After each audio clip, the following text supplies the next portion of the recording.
Okay, so week 4 of our cross choke mastery.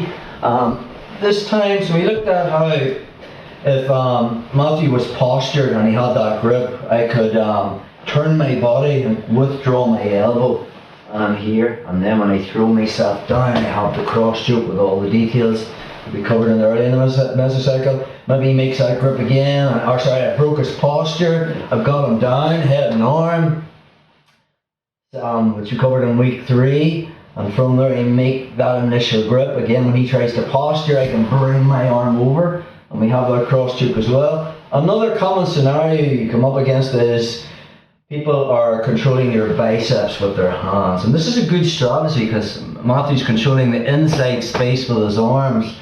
If he wasn't doing that and it was rib cage control, just perfect, I can start to cut angles and win underhooks and start to bring my knee through and look for top locks and stuff. But if he's got his hands on my biceps, anytime I try to uncross my legs and cut an angle, Matthew's just following me on his knees. So I can never create an angle.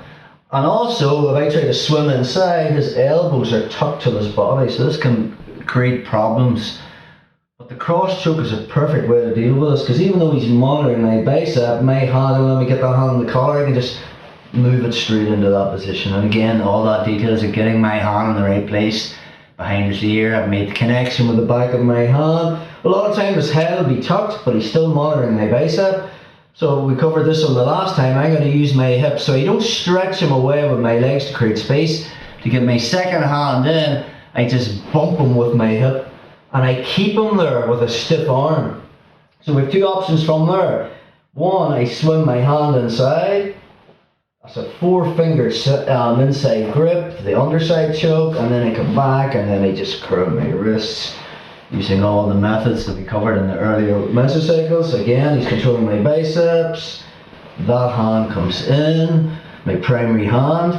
Once I'm there, if his head is low, I need to make space to get the second hand, and I just hip bump him. That's all I do. The second I hit him with my hip, I stiff arm, try to bring your head back down. My right arm, my primary choking arm, keeps his head where it is. Option 2 is, I go to swim inside, he's just keeping that. Now I can't just come straight in over the top, but if he's really pinning that with his hand, I just change the angle. And now from there we have the over grip. So again, I turn my elbow in, curl my wrists, all about just making that connection.